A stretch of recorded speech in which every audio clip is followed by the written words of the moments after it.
He was sleeping on a couch while she slept in his only bed. He had $17 in his wallet. She had $17 million in her bank account. But when morning came, he found her in his kitchen, wearing his shirt, making coffee like she owned the place. And when she tried to pay him, his response shocked the entire city. This is a story that proves dignity is priceless. Watch till the end. I promise you won't regret it. Welcome to Radiant Story and Tales while you are here. Please hit the subscribe button and comment your view on the story and where you are watching from. Let me tell you about a man named Daniel. Daniel Rivers was 36 years old, living in a small neighborhood in Chicago. He wasn't rich. He wasn't famous. He was just a father trying his best. Daniel fixed things for a living. Broken toilets, leaking roofs, old electrical wiring. Whatever people needed, he'd figure it out. The pay wasn't great, but it kept food on the table. And that's all that mattered to him. His daughter, Emma, was 7 years old. She had her father's warm brown eyes and a smile that could light up the darkest room. Emma was Daniel's whole world. Her mother had left when she was just a baby, and since then, it had been just the two of them against everything life threw their way. Money was always tight. There were nights when Daniel would eat less so Emma could have more. There were months when he'd choose between fixing his truck or buying Emma new shoes. He always chose the shoes. But Daniel taught his daughter something important. He'd hold her little hands and say, "Emma, we might not have much money, but we have something better. We have each other. We have our dignity.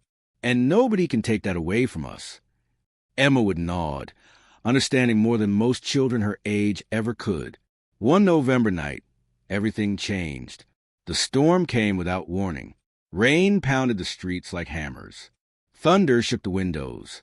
Lightning turned the night into flashing daylight. Over and over again, Daniel was driving home from a late job, his old truck struggling through the flooding streets. The windshield wipers could barely keep up with the rain. Then he saw it, a black luxury car, wrapped around a tree on the side of the road. Smoke was rising from under the hood. The headlights flickered like dying fireflies. Daniel's heart jumped into his throat. He pulled over immediately. Rain soaked him the second he opened his door. He ran to the car, his work boots splashing through puddles. Inside, he could see someone slumped over the steering wheel. A woman, black business suit, white shirt, expensive watch catching the light. Her face was pale, drained of all color. The seatbelt had her trapped against the seat. She turned her head slowly, looked at Daniel through the broken window. Her eyes were wide with terror. "Help me," she whispered. "Please." Daniel didn't think. He didn't ask questions. He didn't wonder who she was or where she came from. He just acted. He smashed the window with his elbow, ignoring the glass cutting his hand. He pulled out his work knife and cut through the seatbelt. The woman fell forward, and he caught her, pulling her out of the car. Just as they cleared the vehicle, the engine sparked. Flames erupted from under the hood, angry and orange against the dark rain. The woman collapsed against Daniel's chest, shaking violently. "Thank you," she gasped. "I can't breathe. I can't. Her breathing was shallow, panicked. Daniel looked around. The hospital was miles away. The storm had flooded most of the main roads. He made a quick decision. "My house is close," he said. "We need to get you somewhere warm and safe." She nodded weakly, unable to speak. Daniel drove carefully through the storm, one hand on the wheel, one hand steadying the woman in the passenger seat. His small house appeared through the rain after what felt like forever. He helped her inside, laid her gently on his bed, the only real bed in the house. He covered her with every blanket he owned and checked her breathing. She was unconscious now, but stable. Daniel grabbed his one pillow from the bed and walked to the living room. The couch would be his bed tonight. He didn't mind. Someone needed help, and he had a bed to give. That's all there was to it. Around midnight, he heard little footsteps. Emma appeared in the doorway, rubbing her eyes, her pajamas wrinkled from sleep. "Daddy," she whispered, "who's that lady in your bed?" Daniel pulled her close, spoke softly. "She was in an accident, sweetheart. She's hurt. She needed help. Is she going to be okay?" "I think so, baby." I think so. Emma looked at her father with those wise, warm eyes. She hugged him tight. You're a good person, Daddy. I'm just doing what's right, Emma. That's all. I know, Emma said. That's what makes you good. Lightning flashed outside, lighting up the bedroom doorway. For just a moment, Daniel could see the woman's face clearly. Even unconscious, even pale and hurt, there was something about her. Strength, power, authority. This wasn't just some random person he'd pulled from a car. He could feel it. Who was she? But it didn't matter. Not really. Last night, in that storm, she wasn't rich or powerful or important. She was just a human being who needed help.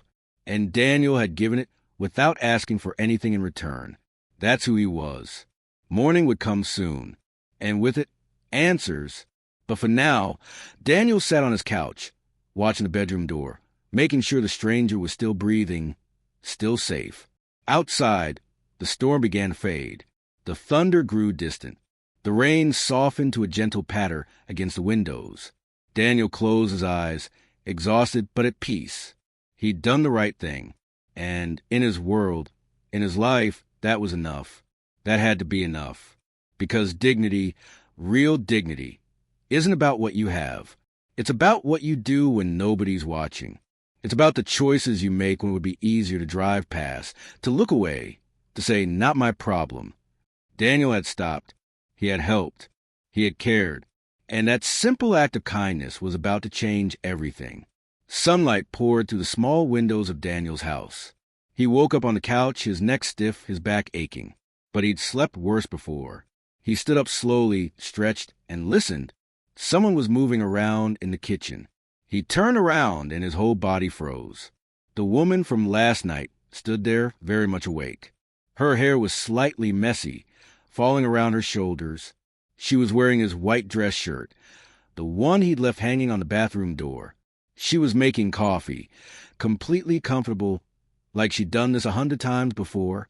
She turned around, saw him staring, and smiled. "Good morning," she said. Her voice was calm, smooth, confident. "You really don't remember last night, do you?" Daniel's face went hot. He stammered. "Wait, who are you?"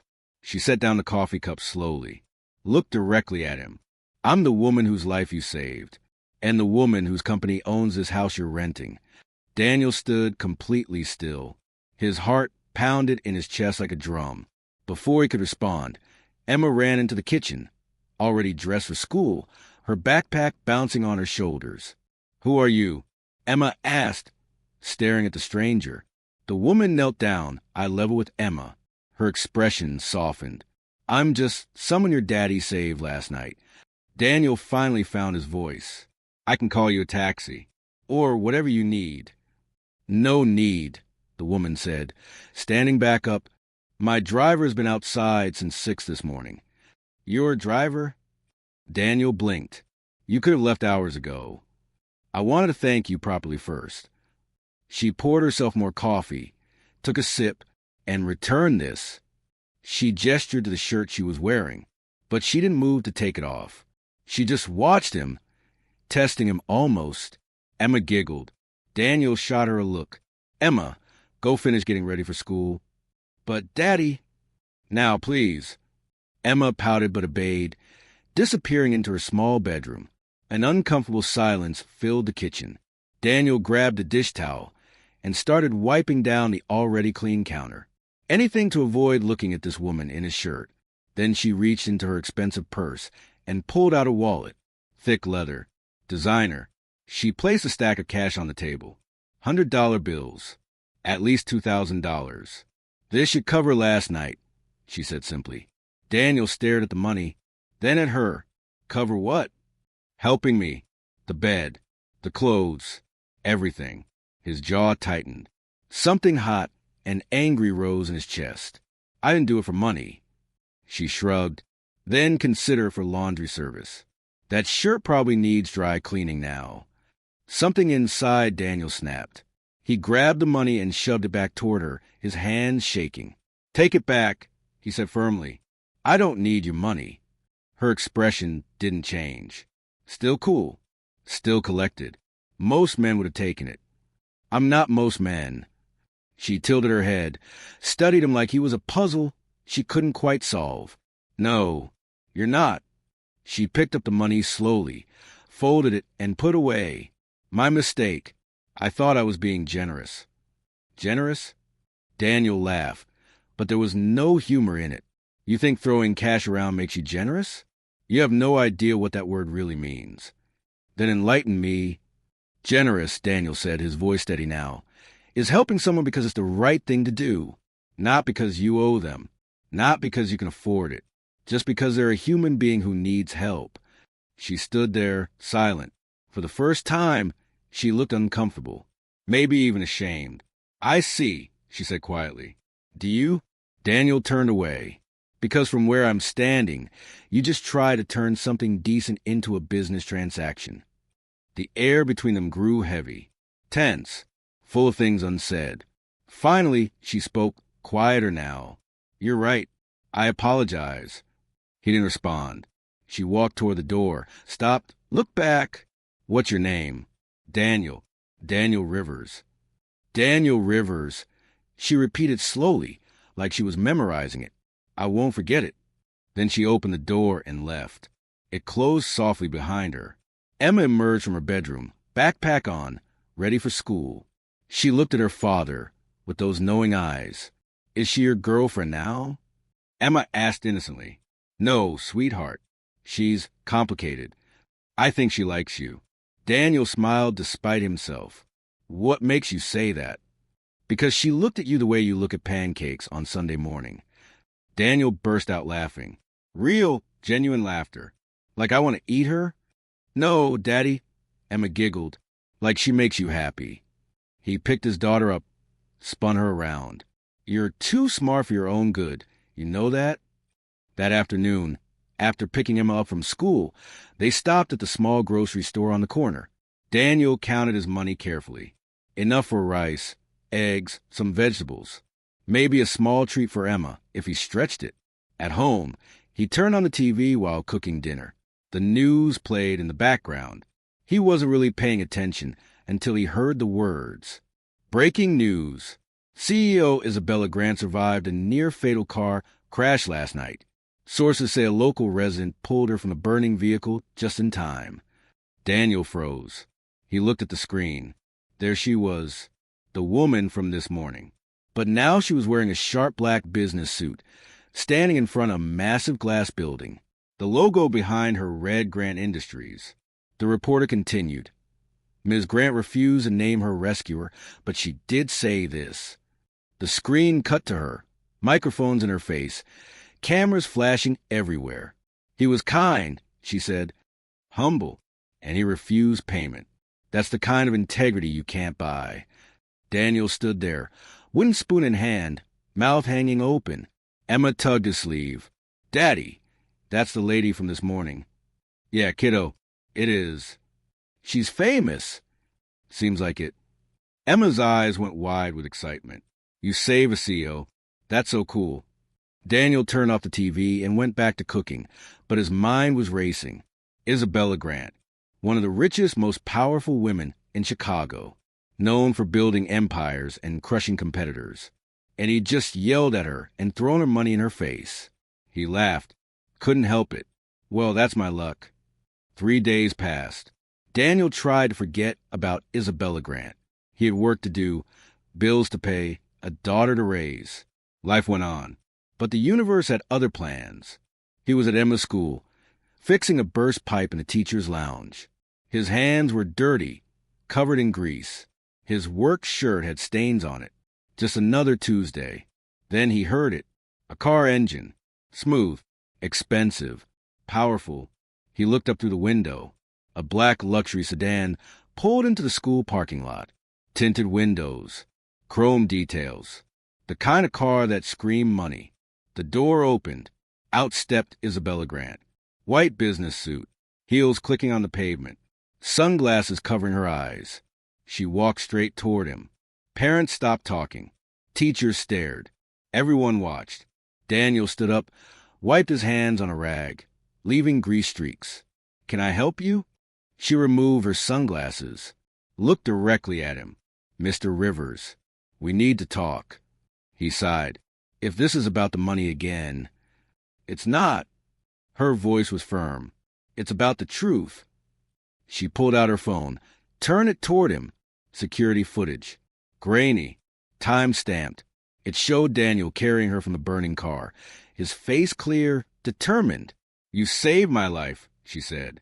And I didn't even thank you properly. Daniel shrugged. You already did, by walking away. She flinched slightly. That was cold. So was treating kindness like a business deal. Silence stretched between them. Heavy, tense. Then Isabella looked past him, saw Emma play on the playground, laughing with her friends, her braids bouncing as she ran. That's your daughter, Isabella said softly. My whole world. Isabella watched Emma for a long moment. Something in her expression changed. Softened. She's lucky to have you. I'm lucky to have her. Isabella stepped closer, lowered her voice.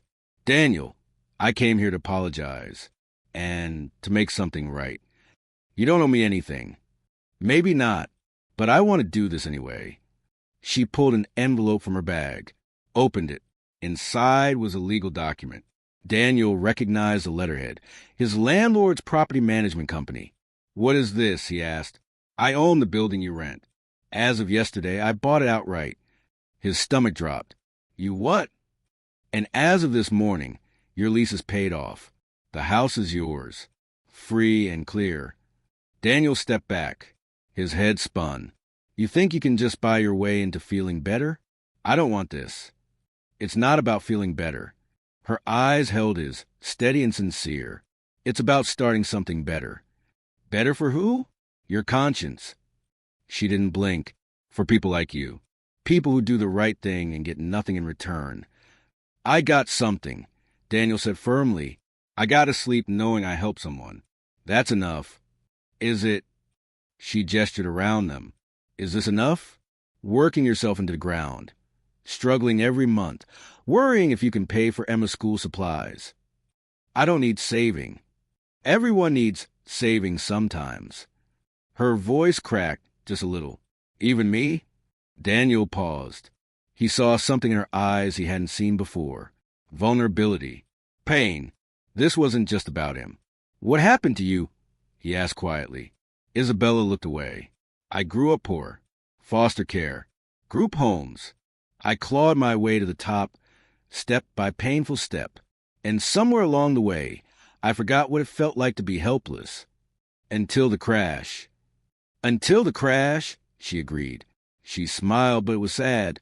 You reminded me that money can't buy character. It can't buy courage. And it definitely can't buy the kind of man who saves a stranger in a storm and asks for nothing. Daniel felt his anger melting away slowly, like ice in sun. So what now? He asked. Now I do something I should have done from the start. She handed him another document. I'm launching a foundation for single parents, specifically single fathers, financial support, job training, child care assistance. Daniel scanned the paper. His eyes widened. At the top, in bold letters, the Rivers Foundation. You named it after me, he whispered. It represents the only kind of strength I respect. Quiet, honest, human. He stared at the document. His name connected to something bigger than himself. Bigger than he'd ever imagined. I don't know what to say. Say you'll be part of it, Isabella urged. Say you'll help me identify families who need support. You know this community better than I ever could. You want me to work with you? I want you to guide me. Keep me honest. Make sure this actually helps people, not just my public image. Daniel looked at Emma, still playing, innocent and happy. He thought about all the nights he'd stayed awake worrying. About rent. About food. About whether he was enough for his daughter. If I do this, he said slowly, we do it my way. No publicity stunts. No photo opportunities. Just real help for real people. Isabella extended her hand. Deal. He shook it. Her grip was firm. Equal. Then she smiled, a hint of mischief in her eyes. Oh, and one more thing. What? I still have your shirt.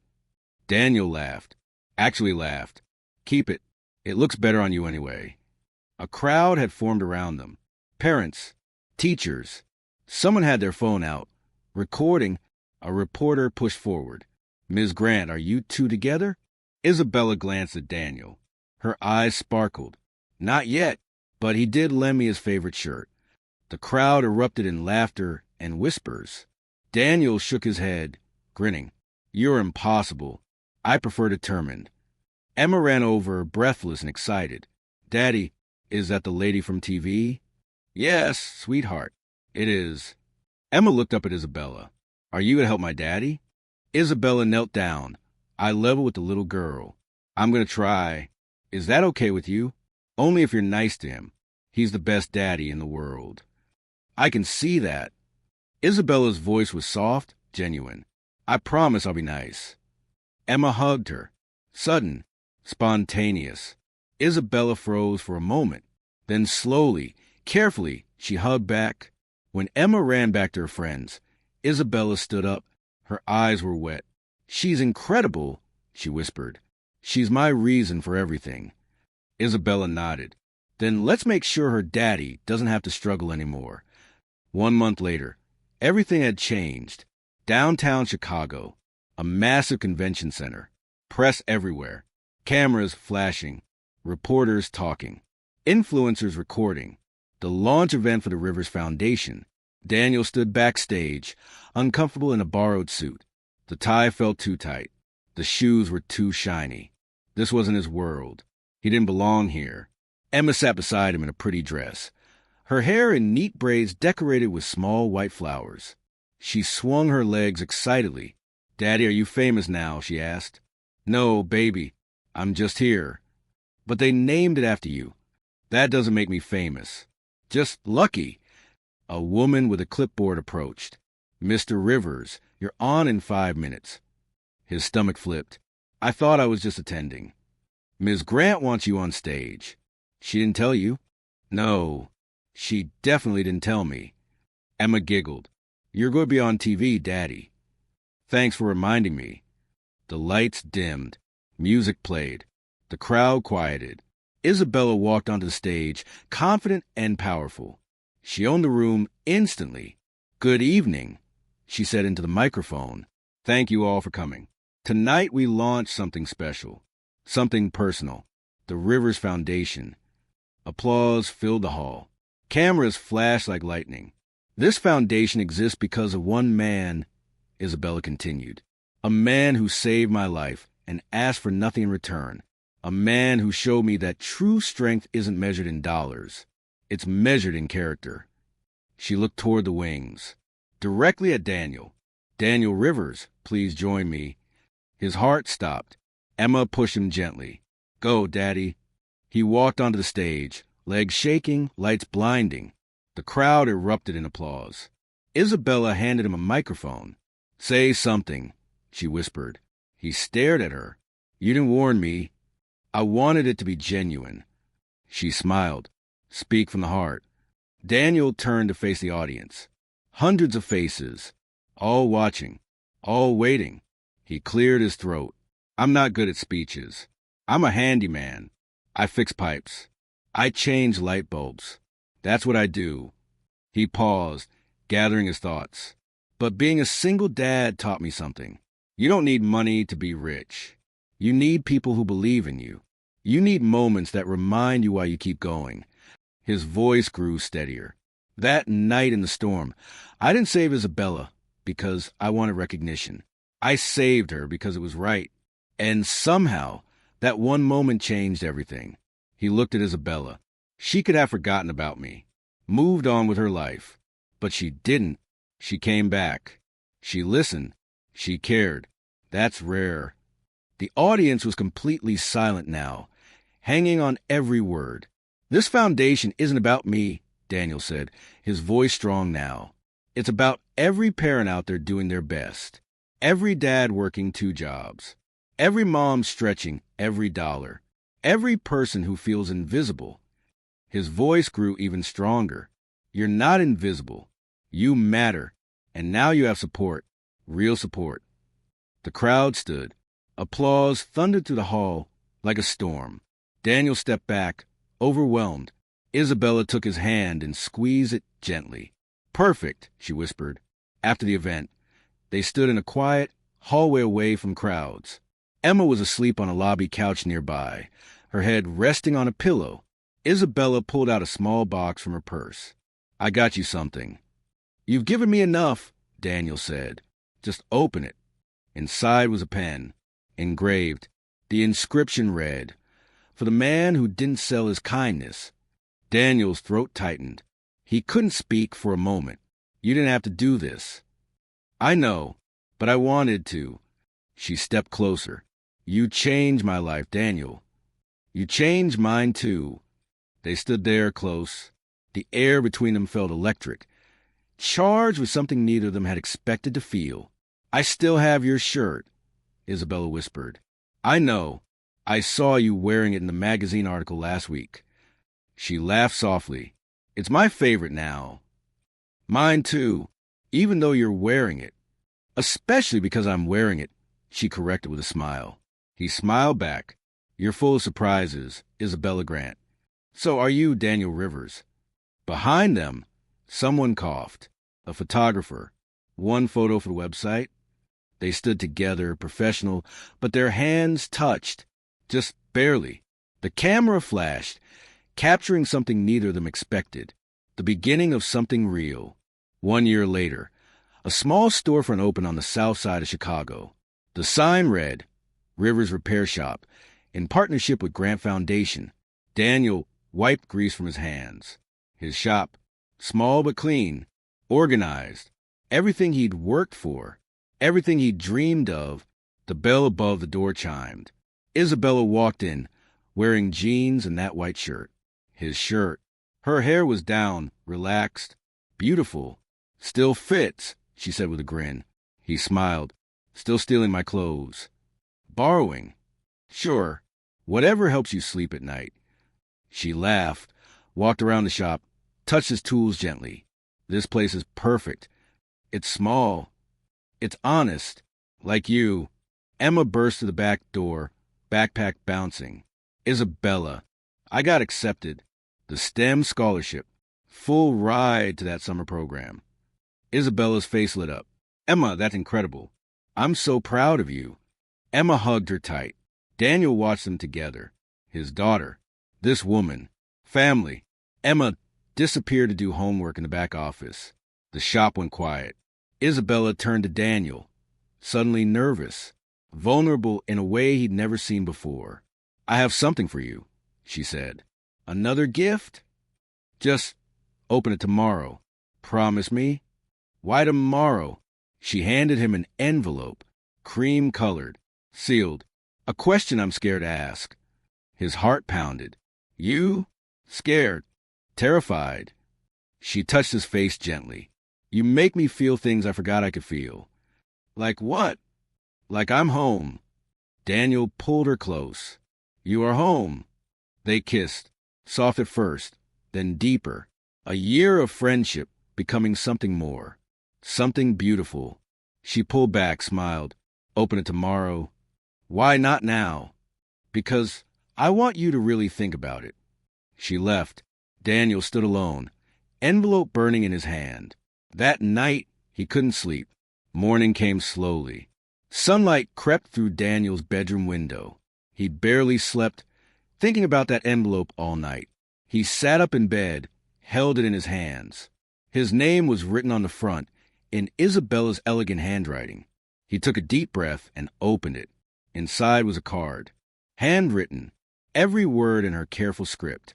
"Daniel, you saved my life in a storm. But you did more than that. You saved me from becoming someone I hated. You reminded me that kindness is the greatest currency. That honor matters more than wealth. That love is built on respect, not transaction. I'm not asking because I owe you. I'm asking because I can't imagine life without you, without Emma, without the man who threw my money back at me and taught me what integrity really means. Will you marry me? Forever yours, Isabella." The second page was an invitation, already printed. Beautiful. Simple. The wedding of Isabella Grant and Daniel Rivers. Daniel's hands shook. Tears fell down his cheeks. He laughed and cried at the same time, unable to control either. Emma appeared in the doorway, rubbing sleep from her eyes. "Daddy, why are you crying?" "Because something impossible just became real, sweetheart. Is Isabella going to be my mom?" He picked her up, held her close. "Would you like that?" "More than anything." "Then yes, she's going to be your mom." Emma screamed with pure joy. They danced around the bedroom together, holding each other, laughing until their sides hurt. 6 months later, a small ceremony. Close friends only. No press. No cameras. Just the people who mattered. Emma stood between Daniel and Isabella, wearing a white dress, her braids decorated with small flowers. She held both their hands tightly. The officiant spoke. "Do you, Daniel—" "I do," he interrupted. "I didn't finish." "I don't need you to." "I do." Laughter filled the room. Isabella smiled, eager and happy. "I've waited long enough." "Do you, Isabella?" "I do. Forever." They kissed before the officiant could give permission. They didn't care. This was their moment. At the small reception, Daniel gave Isabella a box. She opened it carefully. Inside was a key. "What's this?" she asked. "The key to my old truck. The one from that night. I restored it. It's yours." She stared at the key in her palm. "You kept it?" "Some things are worth keeping. Like us. Especially us." They danced together, the three of them. Daniel, Isabella, and Emma. A family forged in a storm, built on honor, sealed with love. Isabella whispered, "Sometimes kindness saves a life." Daniel added, "Sometimes it saves two." Emma finished, "Sometimes three." They held each other as the sun set outside, painting the sky orange and gold. Their story was ending, but their life together was just beginning. Now, let's talk about the lessons. You know, I think about this story a lot. About Daniel and Isabella. About Emma. Because here's the truth that nobody wants to admit. We live in a world that tries to put a price on everything. Your time, your skills, your kindness. Everything has to be a transaction. But Daniel showed us something different that night in the storm. He showed us that some things can't be bought. Some things can't be sold. Character, integrity, the choice to help someone when nobody's watching, when there's no reward, when it would be easier to just drive past. Daniel didn't save Isabella because he wanted something. He saved her because it was right. Simple as that. And Isabella? She learned something too. She learned that all her money, all her power, all her success, none of it meant anything compared to one simple act of genuine human kindness. She tried to pay him, and he said no. That moment changed her forever. Because in that moment, she realized she'd spent years building an empire, but had forgotten how to be human. This story isn't just about them. It's about all of us. How many times do we walk past someone who needs help because we're too busy, too tired, too worried about our own problems? How many times do we measure everything in terms of what we get back? Daniel reminds us of the best things in life: love, family, dignity, respect. They can't be bought. They have to be earned through who we are and what we do when nobody's keeping score. Emma said it best. "You're a good person, Daddy." And Daniel said, "I'm just doing what's right." That's it. That's the whole lesson. Do what's right, not what's easy, not what's profitable, just what's right. And maybe, just maybe, the world will surprise you. Maybe that kindness will come back to you in ways you never expected. Or maybe it won't. Maybe you'll help someone and never hear from them again. Maybe your life won't change at all, but you'll still be able to look at yourself in the mirror. You'll still be able to tell your children that you did the right thing. And at the end of the day, that's worth more than all the money in the world. Daniel and Isabella's story is proof that love doesn't start with attraction or money or status. It starts with respect. It starts with one person seeing another person's character and saying, that's what matters. So the next time you see someone who needs help, think of Daniel. Think of that storm. Think of that moment when he had a choice: keep driving or stop. He stopped, and it changed everything. What will you choose?